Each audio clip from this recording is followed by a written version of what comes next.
Hey, what's up everybody? It's your boy Carpo here, back again with another Division 2 video. And in today's video, we're going to be going over Update 1.04 patch notes. But as always, if you're new to the channel, don't forget to hit that subscribe button. And if you like the video, smash that thumbs up button, leave a comment down below. Stay up to date for more Division 2 videos. Now let's get started. Now, during the last live stream, they told us we'll be getting an update today, and it is here. Now, although online is called Patch 1.7, when you download it on consoles, it will be Update 1.04, roughly around 700 megabytes. Now, this is the Tidal Basin update, and it is two different parts. So, just to get everything out there, and so you can be clear, it's two different parts to this patch. One is a client-side patch, and one is a server-side patch. Alright, so let's hop right into these patch notes. Now, under performance, they made improvements that should help and address the frame rate drops that should have been not experienced by a lot of players, but it was. That has been fixed. Now, part 2, a final fix for the skills going on cooldown issue. The first part was already addressed, but with this client patch, there has also been addressed other issues that have caused this problem to occur. Now, also under final mix of the part 2 for the scaling issue.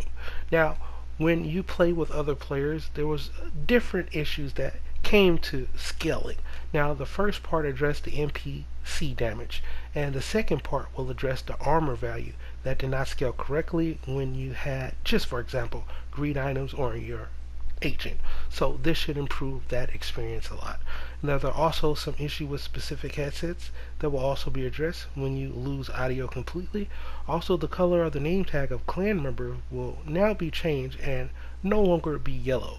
The exact color is still unknown. Now, when you open a apparel cache, in some cases it will display a gray placeholder backpack instead of what you actually got. That will be addressed. Navigate and mark as junk controls will be fixed on controllers. Nice. Push to talk has been enabled by default, and you have no longer an open mic per default. And a couple more now for the Tidal Basin update. The final Stronghold Tidal Basin will become available next week on Friday, April 5th, after another scheduled maintenance for the content. When the update has dropped next Friday, right, you will get an additional mission where the plot happens, and you are finally able to attack the last stronghold, Tidal Basin. Now, once you have completed that stronghold, you will be promoted to World Tier 5.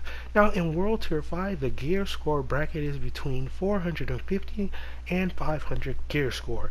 Gear score sets will also be added to the loot pool. Now, there are 3 gear sets that will be added with this update: True Patriot, Ongoing Directive, and Hardwire. Gear sets can drop from Black Tusk enemies or invaded missions. With World Tier 5, you will also have weekly invasions where strongholds and even more missions can become invaded that have not been invaded before, not just those that you need to complete to unlock the strongholds.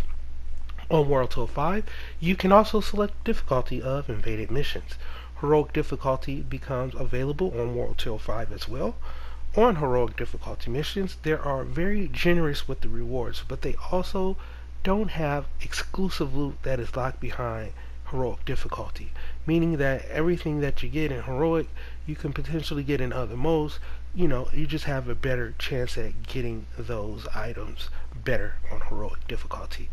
So you get more and better drops on heroic difficulty, and as mentioned above, gear set drops with, in general, better rolls and towards the higher end of the gear score range. So if you want a higher gear scored version of some of the different armor that you're going to be rolling with, it's best that you hit up this heroic difficulty. Now, the rules will also change on heroic difficulty, but they haven't given any specific details on that. Now for the weekly invasions. The invasions are on a weekly reset. When you complete an invaded mission for the first time in that week, you will get a bonus reward. When a mission is invaded, you can also replay it as invaded and on multiple difficulties. Now for Tidal Basin. Now, this is a military base. In contrast to other real-world places, Tidal Basin has been constructed with the goal of how would a high-tech faction set up a base to make it defensible. With unique defenses could the Black Tusk have? what is realistic high tech that could have been used to defend their home base. This makes it very different from other missions in Stronghold. It has approximately the same size as Roosevelt Island, so it's pretty freaking huge. And last but not least, other update fixes that will be included in the Tidal Basin update. The strange stairs will be fixed for those that caught the Kotaku article. There will also be a first balancing pass that will also drop with that update. Weapon mods and skill mods will also be touched here. So that's pretty awesome. Good to know right before it drops next Friday. Many smaller and bigger bug fixes that have been reported by the community will also be fixed. PvP is not the focus on that update, but they are listening very closely what has been reported, so keep the discussion going. And in general, while there is a first balance pass, they also want the gear sets in the mix to really have the big picture and then go from there. This way they can avoid drastic balance changes that they can take step by step. So there you have it. Update 1.04, or if you're looking for it online, it's going to say 1.07. It's the same thing. Update 1.04 on console, roughly around 700 megabytes. It is the Tidal Basin update. Two parts to this. One is going to be the update that we're downloading today, and then we're going to have a client side update as well. That patch will bring us the Tidal Basin, which will release next Friday, April 5th, after the next scheduled maintenance. So that's pretty much going to end it for this video. As always, if you're new to the channel, welcome. Don't forget to subscribe. And for everybody that truly does support the channel, I truly do appreciate it. It helps the video out in the YouTube algorithm when you hit the like button and when you comment and get stuff like that. It really does help out the video. So thank you for everybody that has been supporting the video. And as always, I will be seeing y'all in the next one. Later.